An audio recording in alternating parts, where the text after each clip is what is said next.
pray. Thank you, Siri. The Lord be with you. And also with you. Let us pray. Blessed Lord, who caused the Holy Scriptures to be written for our learning, grant us so to hear them, read, mark, learn, and inwardly digest them, that we may embrace and ever hold fast the blessed hope of everlasting life, which you have given us in our Savior Jesus Christ, who lives and reigns with you in the Holy Spirit, one God, forever and ever. Amen. Amen. Okay. For those that maybe haven't been or haven't been in a while, we have, I should start by going, I know you can see us on the panorama, but you've got Greg, Barb, Debbie, Ann, Mary George, Mary Wilson, and Jan Cooey are here. Hi, everyone. And then on screen, you got Pam, David, and Leslie, of course. All right, and we're in the middle of Exodus. We're now actually in the middle of the wilderness section of Exodus, which is both loosely a narrative of the Israelites moving to the quote unquote promised land from their bondage in Egypt, complaining along the way. And so Moses is dealing with the difficulties of leadership.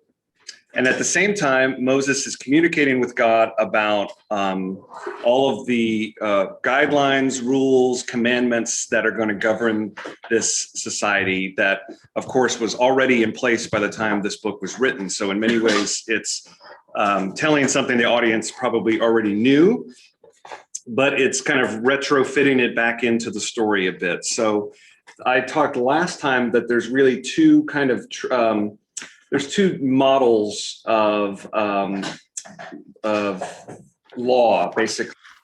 One is called it's based on another tribe, so farther to the east of the Middle East, the Hittites, and it's Hittite suzerain law, which is the law between usually a feudal lord and then a people or persons that have been conquered. And so it's very much a lopsided law, where one person has all the power. And so in this case, that would be the Lord God, Yahweh. And then you've got the vassals, who are the conquered people, who kind of have to submit to the law under the feudal lord's terms. The difference here is that usually feudal lords were kind of tyrannical, and that is not Yahweh, although at times it might seem like when he's making some decisions to smite the peoples and whatnot. But know that whole model was in existence for how tribes and societies were organizing themselves. So of course, it kind of bled into the storytelling here of God's creation of the Ten Commandments.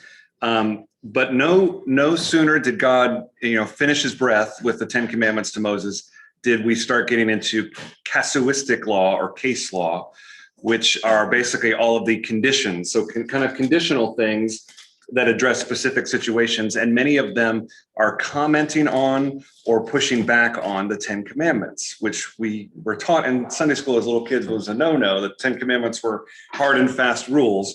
For example, the obvious one, do not murder, seems like a pretty obvious one. And yet in some of these casuistic laws, they go, well, you can murder someone here if it's this, or this person, so they start to negotiate down a little bit, a longer list of laws. And some of the laws are pertinent, and some of them are absolutely irrelevant to our modern situation. There was a lot of laws about ox and taking your neighbor's ox. So that seemed like things that were big deals to them that they felt like had to go into scripture. Then we got into, we're now in Exodus 25. We're at the tail end of Exodus 25. And we're starting to tent, which means just kind of, not just staying one night, but actually staying for seasons, living in one place. The wilderness is a period that's going to go on for longer, probably a generation. So as they're doing this, they have to contain the covenant with God. And the covenants, these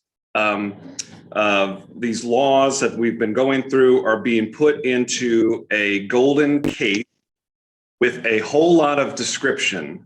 And that's the part we just read last week in chapter 25. And we actually came up a little short from the end of 25. So I'm going to finish that there, and then I'm going to pause and obviously if you got any questions, jump in. And then we're going to switch to the movie Raiders of the Lost Ark to see how they dealt with the Ark of the Covenant and see if they got it right compared to our Bible translations. How about that? So we're on Exodus 25, verse 31. And I'm reading from the Common English Bible. So if you got a different translation, it'd be fun to see what you've got here. So we're still describing what this ark should look like. And again, dramatic irony is the ark is already in existence. Last week. Make a lampstand of pure hammered gold.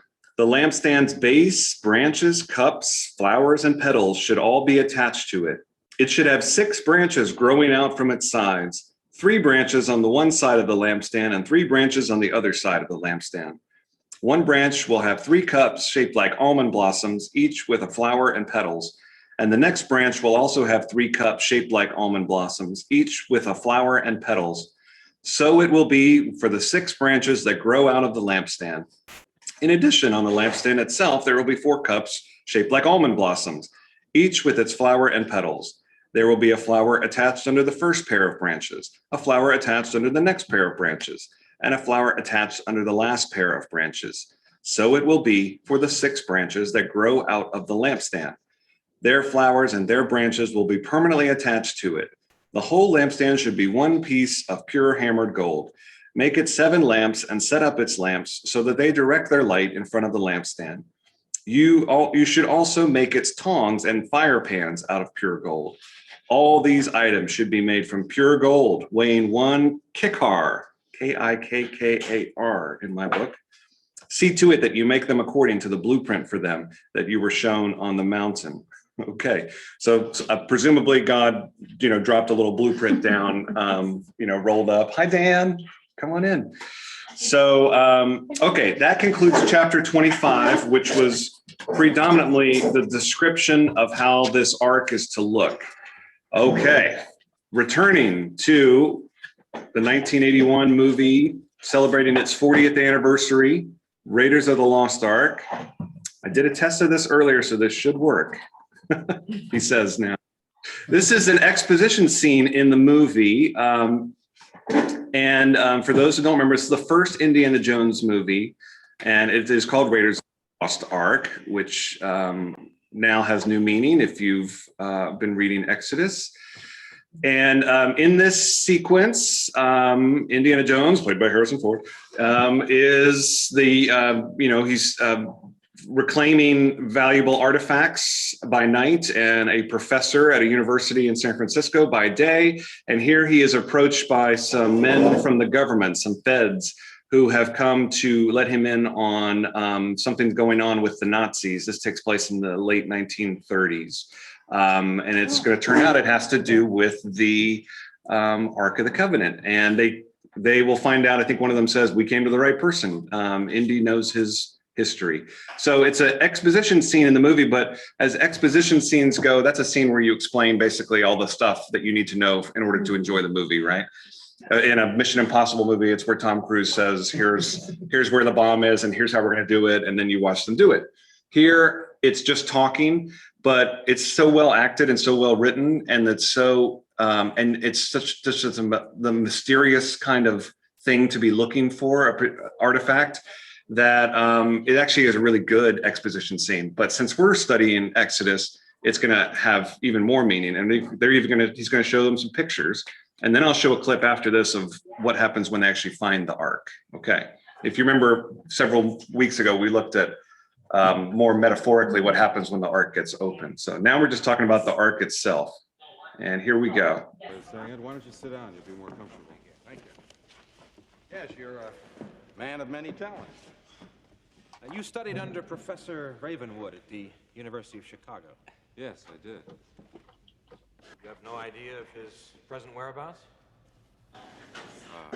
Just rumors, really. Somewhere in Asia, I think. I haven't really spoken to him for 10 years. We were friends, but had a bit of a falling out, I'm afraid. Dr. Jones, now, you must understand that this is all strictly confidential. I understand. Yesterday afternoon, our European sections intercepted a German communique that was sent from Cairo to Berlin. Now, You see, over the last 2 years, the Nazis have had teams of archaeologists running around the world looking for all kinds of religious artifacts. Hitler's a nut on the subject. He's crazy. He's obsessed with the occult. And right now, apparently, there's some kind of German archaeological dig going on in the desert outside of Cairo. Now, we've got some information here, but we can't make anything out of it, and maybe you can. Tanis development proceeding.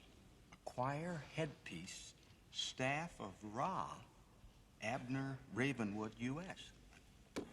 Nazis have discovered Tanis. Just what does that mean to you, Tanis? Well, the city of Tanis is one of the possible resting places of the Lost Ark. The Lost Ark. Yeah, the Ark of the Covenant, the chest the Hebrews used to carry around the Ten Commandments. What do you mean, Commandments? You're talking about the 10 Commandments? Yes, the actual Ten Commandments, the original stone tablets that Moses brought down out of Mount Horeb and smashed, if you believe in that sort of thing. You guys ever go to Sunday school? Well, Oh, look. The Hebrews took the broken pieces and put them in the Ark. When they settled in Canaan, they put the Ark in a place called the Temple of Solomon in Jerusalem. where it stayed for many years, until all of a sudden, whoosh, it's gone. Where? Well, nobody knows where or when. However, an Egyptian pharaoh, Shishak.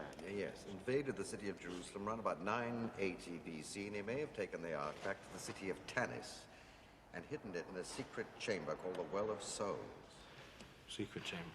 However, about a year after the pharaoh had returned to Egypt, the city of Tanis was consumed by the desert in a sandstorm which lasted a whole year, wiped clean by the wrath of God.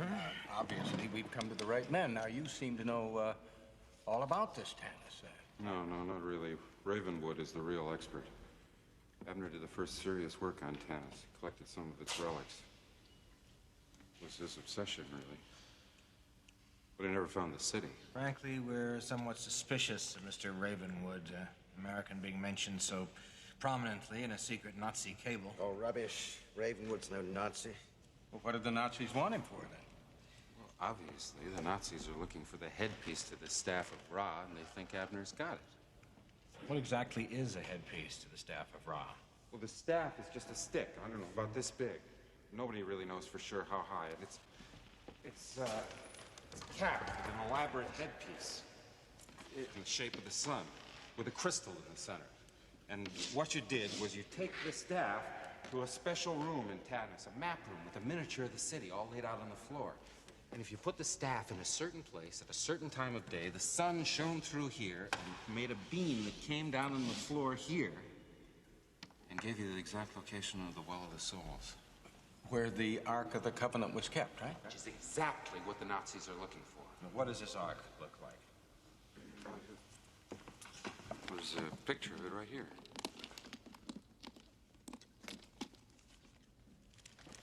That's it.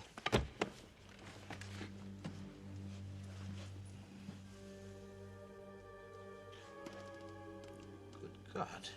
Yes, that's just what the Hebrews thought. Now, what's that supposed to be coming out of there? Lightning. Fire. Power of God or something. Beginning to understand Hitler's interest in this. Oh, yes. The Bible speaks of the ark leveling mountains and laying waste to entire regions.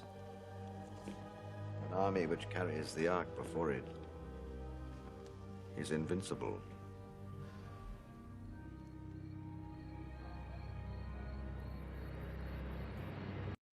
See, and let me grab the other one here.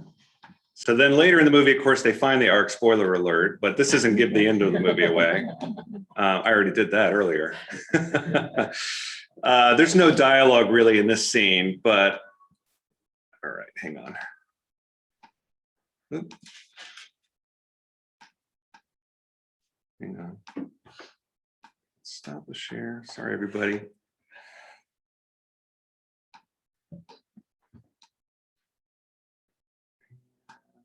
There we go. Okay, now the folks at home can see this.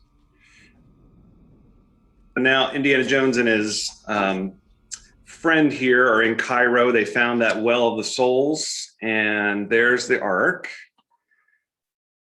and it looks pretty much similar to what was described. You see the two poles, just like in that portrait he showed the agents.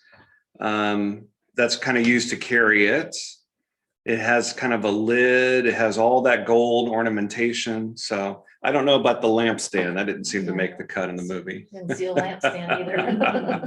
But very ornate. And as the movie is very careful to do, I mean, you see that Indiana Jones himself is a little skeptical. I mean, he knows the myth and the legend and the history, but when he kind of says that line, fire, power of God or something, it's like he's not even sure what he believes until, it's physically in his hands. And then at the end of the movie, again, we watched that before, but when he's right upon this, monumental find, he has the ability, like the Nazis, to look straight into it, and he realizes there's only so much we can know about God, and I'm going to close my eyes, and tells his girlfriend to do the same thing. And when that happens, they're spared. So, all right. Hope that makes you go out and rent the movie. If you need to borrow a copy. Anyway, we're back. So just any thoughts so far, or anything even in that scene or scenes that stuck out to you? I think I need to see the movie. I was just There gonna you say, go. I want to see the movie again. It's good, right? Yeah, me too.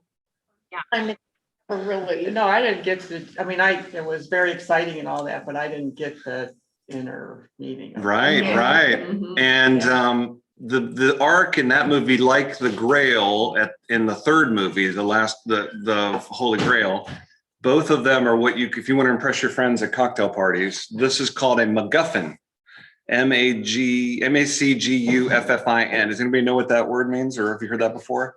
It comes from the movie. I just blanked. It's not an eagle, a raven, the Maltese Falcon. And the MacGuffin is a object usually that is not really about, the movie's not about the object, but the movie is about somebody looking for that object. So you call that a MacGuffin. That's like a whole third of cinema is people looking for quote unquote something, like a treasure hunt. Sometimes the MacGuffin is a person, like the movie Saving Private Ryan. Private Ryan is the MacGuffin. Yeah. So it's kind of like the object that kind of causes the plot to spin into motion. So 2 of the Indiana Jones movies, actually 3, but I really don't like that last one that they made. They're gonna make number Crystal 5. Skull. I heard, yeah. It A lot of them deal with a MacGuffin, I've read, Oh, sure. Why did God want this to be so ornate? And Good so, question. Like over the top and so Yeah. specific. Well, why do you think that he asked them to do that? It's a great question. And without trying to sound too cynical, I would say that I suspect from what we know of God now, from our experience thousands of years later, God could care less if it was ornate. I think the people thought it was what God would wanted. And it's more like the people were grasping at some of the things God wanted. well, and isn't it their temples and everything were real Right. ornate and you looked, way over the top. Absolutely. And Hey, and to so they this day, probably Yeah. thought that was, How to honor. honor the gold and. yep, to this day, Look at all of our. They all have This it. is all, I was just gonna say, this is all priestly source. So the priests were very concerned about all those specific details. So I think that might have something to do with all the detail and the ornateness and things like that. I really have, I'll just give you my personal example. I have no doubt that God talked to Moses in some form. I have little doubt that God spoke to Moses in this exact manner. I'm sure God was like, just take care of these things, please. Thank you. And Put them in something. and it got, over centuries and time, it turned into, we've got to do the best for God. And as David's alluding to, we do this still in church, our vestments, our brass, all of these things. Thankfully we don't have gold, but we do use silver. Mhm. So often we bring out the best for God whenever possible. And then there's times of the year where we refrain from using the best we have, like in Lent and Advent and all. So Well, yeah, Debbie. maybe Sorry. God didn't want all that ornate stuff. But when they were writing this, they had to elaborate to make it a Yeah, lot better. yeah. Or to answer the question of why is this here? How did this get made, and the generations Or are so far justify. removed to justify it. All the money being spent on Yes. everything, because God asked for that. Right. And that gets to what David's saying about the priests, a cohort of priests probably wrote this part. So, yeah, Debbie. This is probably a really stupid question. What is a lampstand?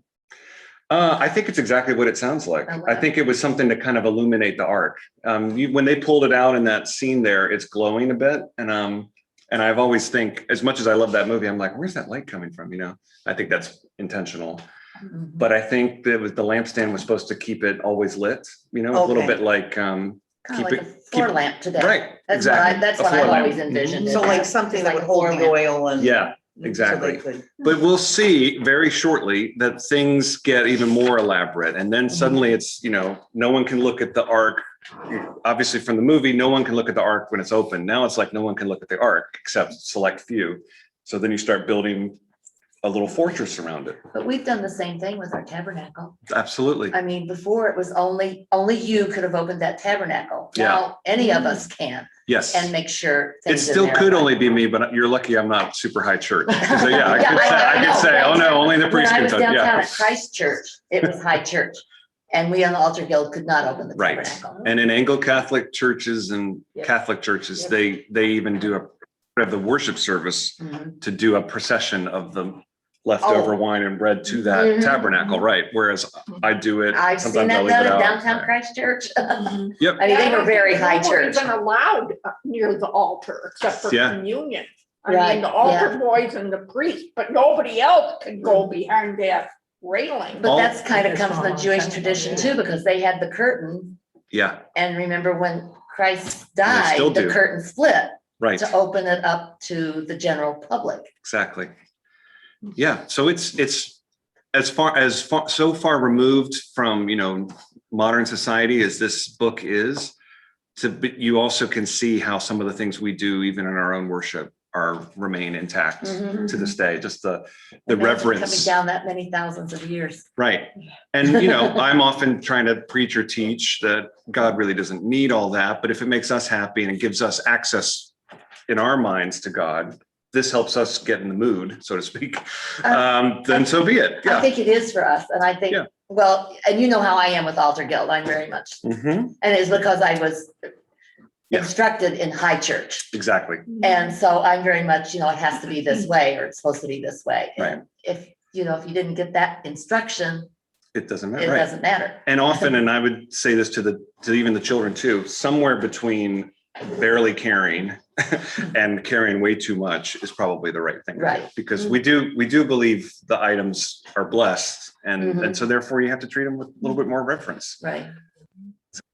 But right, if if somebody sees what's inside our tabernacle, I don't think lightning is going to strike us. It hasn't yet, at least. So there you go. And it doesn't have to be me that touches everything, even though I've got quote unquote holy hands. So, all right. Any other questions? All right, let's go back to it. Now we're going to talk about that tabernacle. I'm going to read from the Robert Alter translation. So this will be very different probably from what you all are looking at. And let's talk about now the tabernacle. Unfortunately, there's no Indiana Jones movie where it's the lost tabernacle. So you're gonna have to use your imagination here. What verse are you? Oh, I'm sorry. I'm on chapter 26, verse 1, very beginning. Yep. And the tabernacle you shall make with 10 panels of twisted linen, and indigo and purple and crimson, with cherubim, designer's work, you shall make them. The length of the panel is 28 cubits, and a width of 4 cubits to the one panel, a single measure for all the panels. 5 of the panels shall be joined to each other, and the other 5 joined to each other. And you shall make indigo loops along the edge of the outermost panel in the set, and thus you shall do on the edge of the outermost panel in the other set. 50 loops you shall make in the one panel, and 50 loops you shall make in the outermost panel, which is on the other set, the loops opposite one another. And you shall make 50 golden clasps, and you shall join the panels to one another with the clasps, that the tabernacle be one whole. And you shall make goat hair panels for a tent over the tabernacle. 11 panels you shall make them. The length of the one panel, 30 cubits, and the width of 4 cubits to the panel, a single measure for the 11 panels. And you shall join 5 of the panels by themselves and 6 of the panels by themselves. And you shall double over the 6th panel at the front of the tent. And you shall make 50 loops along the edge of the outermost panel in the one set, and 50 loops along the edge of the outermost panel in the other set. And you shall make 50 bronze clasps and bring the clasps through the loops. And you shall join the tent that it become one whole. I think tent is the key word in all of this, because that's basically what they're creating. And the overhang left in the half of the leftover panel, you shall let hang over the back of the tabernacle. And the cubit on one side and the cubit on the other, and what is left over in the length of the tent panels shall hang over both sides of the tabernacle to cover it. And you shall make a covering up for the tent of reddened ram skins and a covering of ochre dyed skins above. Quick interjection by me in here for all those that treat the Bible literally. You know, I'm going to have to go in and inspect and make sure that we've got all the ram skins and all these panels exactly right. Sea cows, probably, or sea lions. And the other thing I want to say too is, you know, you hate those sections where it's, and so begot so-and-so, begot so-and-so. Which one's better? I ask. I don't know. And you shall make boards of the tabernacle of acacia wood upright. I hope I'm saying that word right. 10 cubits the length of the board, and a cubit and a half the width of the single board. 2 tenons for the one board linked to each other. Thus you shall do for all the boards of the tabernacle, and you shall make the boards for the tabernacle, 20 boards for the southern end. And 40 silver sockets you shall make beneath the 20 boards. 2 sockets beneath the one board for its 2 tenons, 2 sockets beneath the other board for its 2 tenons. It really does sound like blueprints or IKEA setup. IKEA directions. And on the other side They of the would make a tabernacle, that's right, there's no pictures. Oh, I have. At the, you do? She's got pictures. Right. Oh, we should pass it around. So she does have IKEA. And on the other side of the tabernacle, on the northern end, 20 boards, and there are 40 silver sockets, 2 sockets beneath the one board, 2 sockets beneath the other board. And at the rear of the tabernacle to the west, you shall make 6 boards, and the 2 boards you shall make corners of the tabernacle at the rear. They shall match below, and together they shall end at the top inside the one ring. Thus it shall be for the 2 of them, as the 2 corners shall be. And there shall be 8 boards with their silver sockets, 16 sockets, 2 sockets beneath the one board, and 2 sockets beneath the next board. And you shall make crossbars of acacia wood, 5 for the boards, 1 for the side of the tabernacle, and the 5 crossbars for the boards of the other side of the tabernacle, and the 5 crossbars for the side of the tabernacle to the rear of the west. And the central crossbar in the middle board shall shoot through from one end to end. Okay. And the boards you shall overlay with gold, and their rings you shall make of gold, housings for the crossbars, and you shall overlay the crossbars with gold. And you shall set the tabernacle according to the fashion of it that you were shown on the mountain. And it goes on, and I'll pause for a second, mostly to just get me some water. What does all this mean? Yeah, I was just. It's a good question. It means that the tabernacle is a very big deal. I think that's the biggest takeaway. And all of this. They just needed more room on the, or. Somebody wanted to write, fill the page. Yeah. The last time before this that we got so much detail about an object, does anybody remember what it was? All the cubits and the details of what the object would look like. It was in Genesis. It was. Because there's all so many cubits. Is it a coincidence that Noah's Ark is also the Ark of the Covenant? Probably not. So the Ark, Noah's Ark carries animals and people to safety. The Ark of the Covenant is now going to accompany the Israelites to safety. And what is in this tabernacle then? Well, the Ark will sit inside the tabernacle. Oh, that's the whole. The ark, and then the tabernacle goes around it. Okay. And it is not clear yet who goes in, but it's probably just Moses and a select few priests in the community. Yeah. Now, at Christ Church downtown, because it was high church, we had riddles. Is that part? What's a riddle? It's like a big long curtain that goes to the top of the reredos, all the way to the floor. Wow. And you change the color. I made 3 sets of them. And they had to be a certain way. Wow. They had to be a certain length, a certain width, and a certain number of things at the top. So this Interesting. kind of, and they were on either side of the tabernacle. Yeah. Now, I will say at least for Episcopal churches, which tend to borrow from Catholic churches, there is a general for how to build a church if you were building a brand new church. There's a few kind of templates to begin with. And obviously you can just make a space, a church, anything a bishop can bless and make it set apart for holy purposes. But generally speaking, and ours is no different. It didn't begin this way, but it is now. Generally, they're in a cross shape. If you were to look down on a bird's eye view, there's a one central long line from the back of the church to the altar, just like ours. And then there is the entrance to the chancel, which would be the first step. And that is a line across that's shorter, about half the length. And you always have kind of this T shape in churches. It's way more pronounced in a big church or a cathedral or something. And so, again, this isn't quite irrelevant as much as it may sound like it. This is kind of the quote unquote, I mean it jokingly, blueprint for how we create worship spaces. It's really interesting. And I want to go back to the question you asked before, because I realized that I didn't want to sound flip in answering, saying God didn't say that. That's not what I meant to say, but I don't think God spent time with these details, what I kind of meant to say. Yeah. So was that a satisfying answer? Yeah, I guess the Old Testament is different than the New Testament. It's kind of like concerning the New Testament. I realized, like, you have to consider the time it was occurring and Yeah, the mindset of the people who were present, and this was necessary for them. exactly.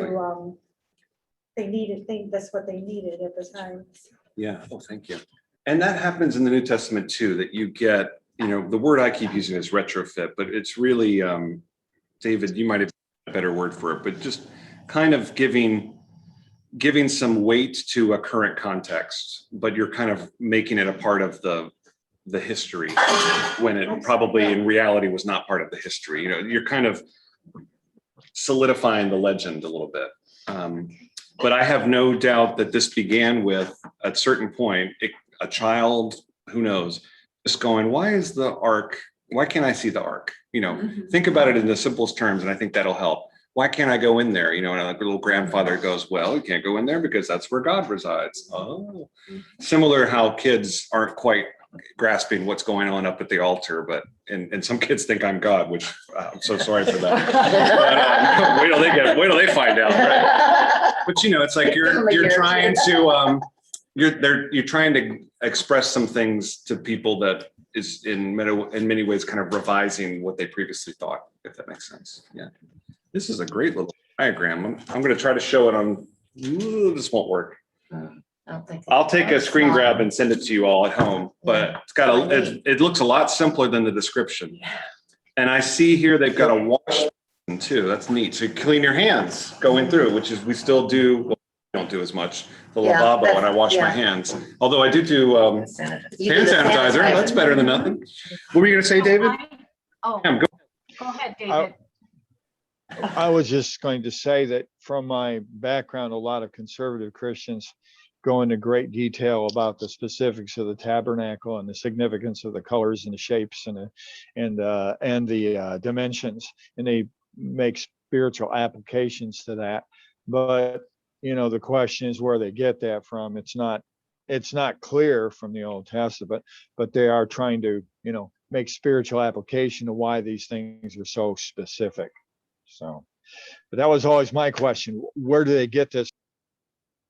Go with what is booming the other anyway? So, I think you're absolutely right, and I feel bad because it's you end up making it harder on yourself to try to fit this in to your current day. It wasn't meant for that, It's not. I mean, I think even a synagogue does a modest version of this to this day. They, like Mary said, they keep a covering, kind of a cloth covering around, but I don't think anyone's in there going like, I don't know, that's 2 cubits. You're supposed to do 1.5. It's not quite like that. Every congregation has one. Yeah, exactly. Well, and the other thing is that I was wondering, I know some of those priests spent their entire lives writing right. these first chapters. Yeah. How long after the fact were they written? Yeah, it's a good I mean, how question. much of it came down by word of mouth? Right. Because we know the New Testament was written that way. Yeah. So I can't imagine, because this was all done by hand, I can't imagine that it Yeah. was done current. Imagine, I mean, we often think of terms of decades here of just some of the, look at this church, 150 years old, right? And it began as just a box shape. And then the altar came in and it kind of finished that cruciform shape. That's 150 years, right? Feels like an eternity, triple some of our lifetimes. And then, and yet here we're talking about thousands of years. So it's just the amount of the game of telephone that is played, I think, of how things are passed down and changed and shaped by the storytellers and the situations, and the legend that comes up out of this. The through line throughout is true. And even if it's not necessary fact, but it's true and it's consistent that it was Yahweh that kept them alive through all of this, that sustained them in the wilderness, as we say, which is that line. Yes, go ahead, Pam. So two things. One, what I wanted to say that for it is written about the history of our church that we just have benches in there now, not pews. And we didn't even have an altar in there for a long time. And so, and they mention a red cloth that we had in there with over these benches. I don't know if that was to, protect what they were sitting on. But I just that's a vision that I have when our church first started. But the other thing I was gonna, go ahead. No, go ahead. What? Adding to that, it may sound Quaker a little bit, but that's very middle America, Midwestern America, middle of the 1800s to do it in kind of a box shape like that. Go ahead. So, I mean, the outside of the church, the box that was built is Prairie Gothic, but inside it was just very basic and without even an altar for a while there. Right. So getting back to what I was going to say before, when I'm reading the Bible and I have different versions here that I look at, and then all of us are reading from different versions. If I really have a hard time grasping it, I go to a children's Bible and just read it there. And then it helps me to understand a little bit because they really just kind of make it real basic, and that kind of helps me. I totally endorse that too. And if you have misgivings about that, then go to the Message, because that's kind of like the children's Bible for adults, really, for the same way. Yeah. And you know what, too? The children's Bible often has pictures to go along with it. Exactly. So It's if you're just more like of a visual learner, it's kind of good to be able to see that. I had one too. So I just took a picture of it. While somebody reads, does anybody have the Message? I do. Oh, Jan, are you ready to talk qubits and things? Where am I? We're at the. We're on verse 27. 27. Is that right? Yep. The altar. Yeah, just read to the end of the chapter and then we'll give you a break. How about that? Okay. And I'm going to send this picture to the group. Make an altar of acacia wood, make it 7.5 feet square and 4.5 feet high. Make horns at each of the 4 corners. The horns are to be of one piece with the altar and covered with a veneer of bronze. Make buckets for removing the ashes, along with shovels, basins, forks, and fire pans. Make all these utensils from bronze. Make a grate of bronze mesh and attach bronze rings at each of the 4 corners. Put the grate under the ledge of the altar at the halfway point of the altar. Make acacia wood poles for the altar and cover them with a veneer of bronze. Insert the poles through the rings on the 2 sides of the altar for carrying. Use boards to make the altar, keeping the interior hollow. Make a courtyard for the dwelling. The south side is to be 150 feet long. The hangings for the courtyard are to be woven from the fine twisted linen with their 20 posts, 20 bronze bases, and fastening hooks and bands of silver. The north side is exactly the same. For the west end of the courtyard, you will need 75 feet of hangings with their 10 posts and bases. Across the 75 feet at the front or east end, you will need 22.5 feet of hangings, with their 3 posts and bases on one side and the same for the other side. At the door of the courtyard, make a screen 30 feet long, woven from blue, purple, and scarlet stuff, with finely twisted linen embroidered by craftsmen and hung on its 4 posts and bases. All the posts around the courtyard are to be banded with silver, with hooks of silver and bases of bronze.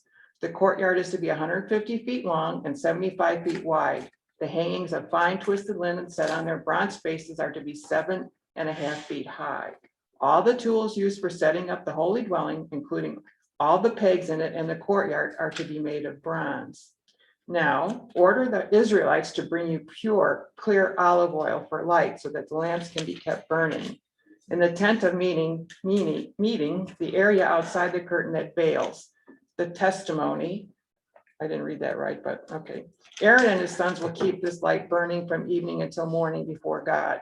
This is to be a permanent practice down through the generations for Israelites. Beautiful. Thank you. You actually knocked out the whole chapter 27. That's great. And I'm speaking in the confines of the story here. God is not finished. There's more. Now we're going to talk about the vestments of the priests. So my antenna perk up a little bit. No, I'm just teasing. Yeah. I do geek out about vestments in real life, but not to this extent. But at least you don't make us lay them out for you in order that you put them on. I used to have to do that. It was practice here before I arrived, and I was like, that's okay. I can But I dress mean, myself. there was a Thank lot you. more than what you're using. Yes, A lot I know. more Pieces doing it. It was like. I and it know. had to be I in was the exact exposed. Order to put it on. I was exposed to it all in seminary. Yeah. Yeah, I could say just seminary. They were laid out. Vestments were on the altar, over Yeah. the altar. when- Well, Yeah, that's that just was the some- chasuble. I mean, Yeah. I'm talking about everything. you know. Everything. Wow. Yeah. Amazing. What is the meaning of a lamp that's in? Sanctuary lamp. Yeah. Yep. Oh, Mary, do you wanna- catechesis. It has to be burning because of what's in the tabernacle. What's in the tabernacle is blessed. Yeah. So the sanctuary light burns because the bread or the wine that's in there is blessed because Christ is present in that. Yep. So it kind of keeps watch on it. There's, as I asked the So kids. sort of like the lampshade for the. Exactly. Yeah. Exactly. You know, Yeah. Yeah, for so the there's ark. light there all the Exact time. Yeah. connection. And Because as actually, we're not supposed to let it go out. that's right. Now, Mary, don't answer this one, but pop quiz for the kids that I usually ask. There is one day where the lamp is out. And do you know which day it is? Good Friday. Good work. Good work, Mary, to the head of the class. Because when we strip the altar on Yeah, you the strip night everything. before, we take the blessed So bread it's out. actually extinguished on It's Holy Thursday. extinguished. Yeah. Mhm. In fact, I haven't, because we're kind of sort of doing it, we haven't really done it properly in 2 years because of COVID, but it was trained to me to walk out with it. Like I exit the church with the lamp. Now, and what blow we it out. did at St. Ed's, because, Christ Church had closed, so we moved the altar from the chapel.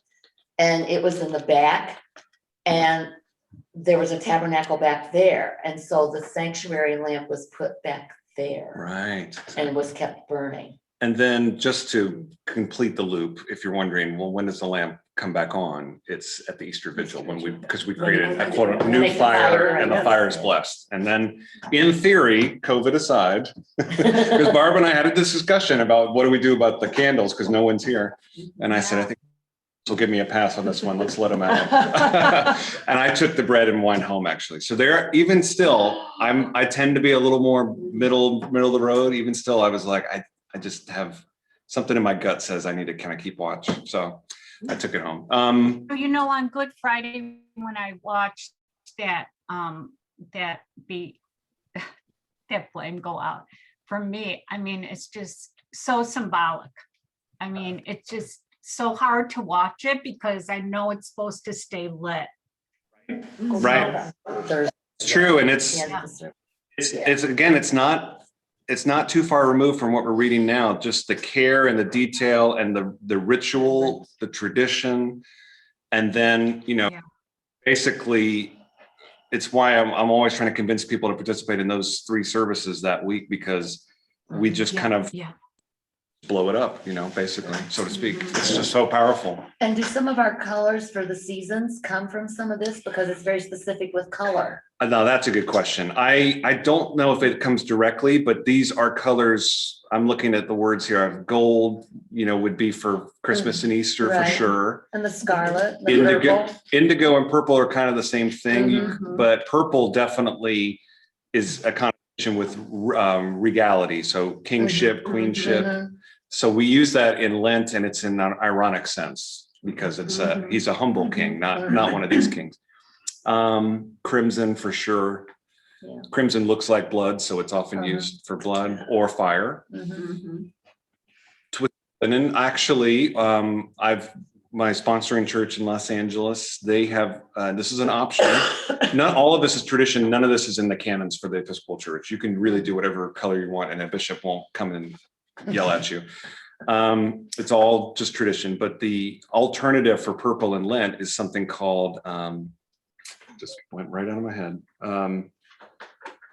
Shoot, 2 words. Lenten array. And it is linen, literally linen, like an off-white with red and black kind of outlines and stuff. So if you really are going for a more penitential Lent, like a little more darker season, you go with that, and it looks really stark. Yeah. And I noticed here we don't cover the cross. Yeah, I know. And I'm used to We cover, can. all crosses have to be covered. We can, absolutely. Well, we have to get the stuff to. During Lent. We have to make something to cover. Lent Yeah. and Holy Week. Yeah, Yeah, you kind of, during Lent, you put a all veil over it. Yeah, Right. yeah. Yep. Okay. Well, we want to make sure that we don't, we are not high church. That's right. And, That's it's a fine line that we walk on this. a lot of churches in our diocese carry the high church torch for us, so to speak. So we're middle of the road, just where we should be, I think. Okay. So now we're on chapter 28. Does anyone else have a different translation you want to read from chapter 28? I can read it. Oh, Leslie, Go ahead, Leslie. what do you got? I know, I've been quiet. I just been listening. I hope you enjoy it. You were raised up like this. It gets to be a little bogged down when you're going through all these rules and regulations, and it gets like, oh. Yeah, I agree.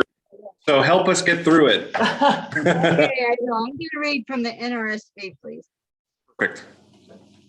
Okay. Then bring near to you your brother Aaron and his sons with him from among the Israelites to serve me as priests, Aaron and Aaron's sons, Nadab and Abihu,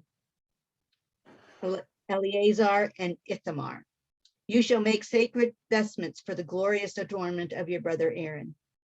And you shall speak to all who have ability, whom I have endowed with skill, that they make Aaron's vestments to consecrate him for my priesthood. These are the vestments that they shall make: a breastpiece, an ephod, a robe, a checkered tunic, a turban, and a sash. When they make these sacred vestments for your brother Aaron and his sons to serve as priests, they shall use gold, blue, purple, and crimson yarns, and fine linen. They shall make the ephod of gold, of blue, purple, and crimson yarns, and of fine twisted linen, skillfully worked. It shall have 2 shoulder pieces attached to its 2 edges, so that it may be joined together. The decorated band on it shall be of the same workmanship and materials, of gold, of blue, purple, and crimson yarns, and of fine twisted linen. You shall take 2 onyx stones and engrave on them the names of the sons of Israel, 6 of their names on one stone, and the name of the remaining 6 on the other stone, in the order of their birth. As a gem cutter engraves signets, so you shall engrave the 2 stones with the names of the sons of Israel. You shall mount them in settings of gold filigree. You shall set the 2 stones on the shoulder pieces of the ephod as stones of remembrance for the sons of Israel, and Aaron shall bear their names before the Lord on his 2 shoulders for remembrance. You shall make settings of gold filigree and 2 chains of pure gold, twisted like cords, and you shall attach the corded chains to the settings. You shall make a breastpiece of judgment in skilled work. You shall make it in the style of the ephod, of gold, of blue and purple and crimson yarns, and of a fine twisted linen you shall make it. It shall be a square and doubled, a span in length and a span in width. You shall set in it 4 rows of stones. A row of carnelian, chrysolite, and emerald shall be the first rows. And the second row, a turquoise, a sapphire, and a moonstone. And the third row, a jacinth, an agate, and an amethyst. And the fourth row, a beryl, an onyx, and a jasper. They shall be set in gold filigree. They shall be 12 stones with names corresponding to the names of the sons of Israel. They shall be like signets, each engraved with its name, for the 12 tribes. You shall make for the breastpiece chains of pure gold, twisted like cords, and you shall make for the breastpiece 2 rings of gold, and put the 2 rings on the 2 edges of the breastpiece. You shall put the 2 cords of gold in the 2 rings at the edge of the breastpiece.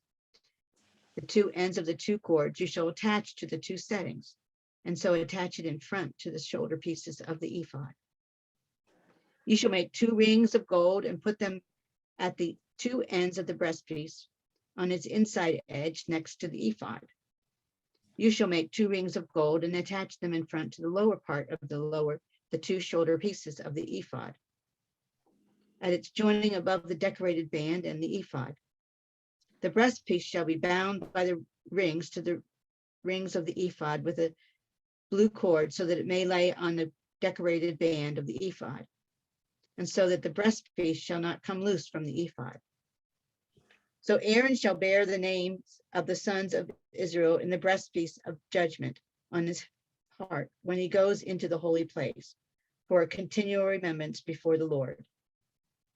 In the breastpiece of judgment you shall put the Urim and Thummim, and they shall be on Aaron's heart when he goes in before the Lord. Thus Aaron shall bear the judgment of the Israelites on his heart before the Lord continually. May keep going. How much longer is that chapter? Oh, that's a lot. Do you want us to stop there, or you want me to read the rest?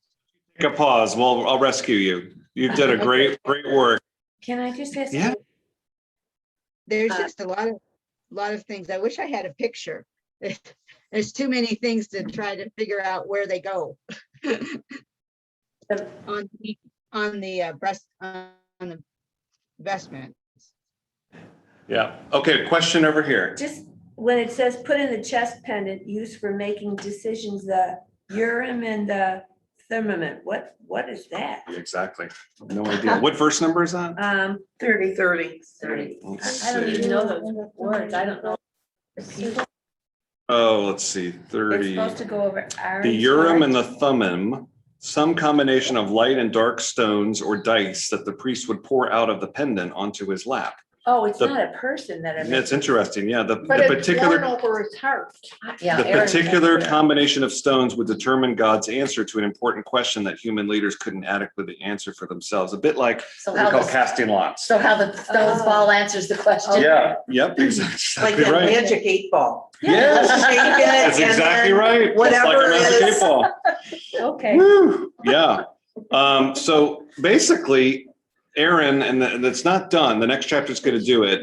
Aaron is being basically ordained. And for those that have been to an ordination, some of you went to Andrew's ordination. Mhm. There's a part, a small part, but a really monumental part for the person being ordained. And I remember mine is when the vestments are put on you. And it feels a lot like, it's the closest thing that feels kind of like a coronation, not that it's anywhere near the same thing, because you're literally, the symbols of the office are now given to you. You know, we will see this when at long last the bishop elect will be Mhm. consecrated.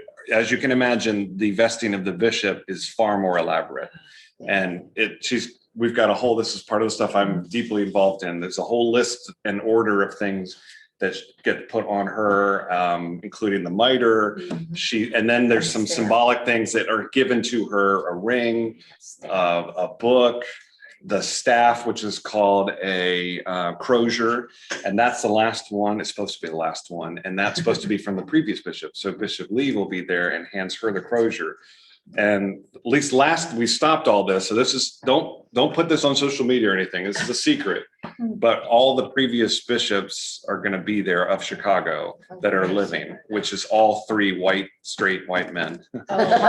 So Bishop Purcell, Bishop Griswold, who was the presiding bishop one time, and Bishop Lee, and all 3 of them will be on stage and kind of symbolically give her the staff. So these things sound really weird here, but when you trickle it down to our things today, you will physically grasp the meaning of it all, especially when you hand it to a person of color who's a woman to now be in charge of the. What's really interesting here is, I have the Masonic background. Yeah. And so I was in Job's Daughters as a teenager. Right. We have that there. Yeah. Your exactly. honored queen, your junior princess, and your senior princess are vested at the altar Yeah, exactly. when they are installed in their office. Such a secret Yep. society. It does sound like it, It's not- doesn't it? Hey, you can go online and get it today. Not The whole anymore. ritual. So Aaron is getting his little ordination thing happening, and he's getting all this stuff. But one thing it's often we have to clarify is when I wear the collar, that's a sign basically of who I am, vocationally, that I'm a priest. And I just don't wear it during the week because, again, that's my piety. I mean, I wear it if I've got to do things like go to the hospital or something. When it's the vestments that actually are more important. So I actually, in the day of my ordination, was wearing my collar for the first time. And so any ceremony around that was me at 6:30 in the morning trying to put it on for the first time, because that is what it is. But in the context of worship, it was the vestments that made the difference. So the wearing of the stoles and all of those things, the chasuble, that stuff shows your presidency, if that makes any sense. And that's what's happening to Aaron. Can you not feel the weight of what is really happening to you? Yes, and physically, Those it's heavy items are sometimes. On you. It is. And when you're usually it's happening in a cathedral, and there's all people, and there's other clergy with laying hands on, it's hard not to feel the weight of what's going on. And likewise for bishop times 1,000, Wow. and then presiding bishop, think about that one. Yeah. We got to elect one in 2 years, so there we go. All right, that's probably a good place to stop. And I do want, for those of you that are struggling with all the details, I want you to know your struggles are temporary, just like in the wilderness. And there is a promised land. It's coming. I think next week we will be more in the details here, and we'll do our best to plow through. But where we're headed to is around chapter 32. The narrative picks back up again. Oh yeah, at the end of chapter 31, so we might get into it next week. It'll say when God finished speaking to Moses on Mount Sinai, 5 days later, and then gives him the tablets, and then does everybody lives happily ever after? No, of course not. Trouble and drama happens again, and so I think we'll get into that next time. Feeling that we're all gonna watch Raiders. Yeah. No, I'm done with Raiders. I might have to do 10 Commandments. No, we. All before next Yes. Bible study. Yes, please go find Raiders Well, I Lost Ark. and that's one of the things I think I liked about those movies, because it always tied in, with either Uh-huh. the chalice or there was some, Yep. religious. Some reference. Even the one Yeah. about the Holy Grail, I don't think Yeah. a lot of Christians really have a context of the Holy Grail. We just kind of know it from Monty Python. But then you actually once you actually stop and think of what it is and when it's used, if you're a practicing Christian like we are, then you're like, oh yeah, this would be really. Then the thing like him saying it wouldn't be made of gold. Again, we're talking about all of this ornate stuff, right? And then, and as you were saying, you're having trouble reconciling it with the New Testament. Well, that's by design, because when Jesus comes on the scene, it has He anything is. to do with gold and whatnot. And it's the exact opposite. It's the humility and all, which is why I go, okay, well then given what we know about Christ and his humility, this sounds more like the people trying to please God than it is God demanding, however you want to work it out in your brain, that's maybe one way. But yeah, somebody who lives and breathes the stuff like we all do, these Indiana Jones movies have a lot more resonance. Yeah. And fun. And the music's amazing. What's the new one supposed to be about? I didn't hear that. I have no idea. They just announced that they were doing it this So the morning. one I that came didn't out in hear it. 2008 was just so bad. Yeah. I kind of shut myself off from it, so. I wonder how Moses took all these notes. Yeah. Exactly. You remember all that. Writing them on a tablet. There's a lot of practical concerns. Was he up there for years? Yeah, is Well, he was a, yeah, up there was he long a enough for them to do things they weren't speed supposed to rider? do. Yeah, I who mean- knows? All these things that, And it gets to the point too, when you start to look at the stuff with a fine comb, you go, this is not meant to be studied in this kind of detail as much as they gave over. The detail is all about, I mean, again, the takeaway from all of this is this stuff is to be taken referentially, seriously. But when you get into the details of, wait, how's Moses writing all this down? You know, that didn't matter to the writers. right, I mean, it's like, Yeah, the Lord says to Moses is the most I important mean, part. the tablets that the 10 Commandments are on are big stones, so- and that's only 10. Right, And he's got all this to remember. yeah, that's exactly right. Remember the 10. Any comments at home? Any questions? Pam, I'm calling you at home, on Zoom, home, whichever. All right. Good to see you all. Yeah. Take Okay, care. bye. See you Sunday or something like that. I Bye-bye. probably should admit this. Am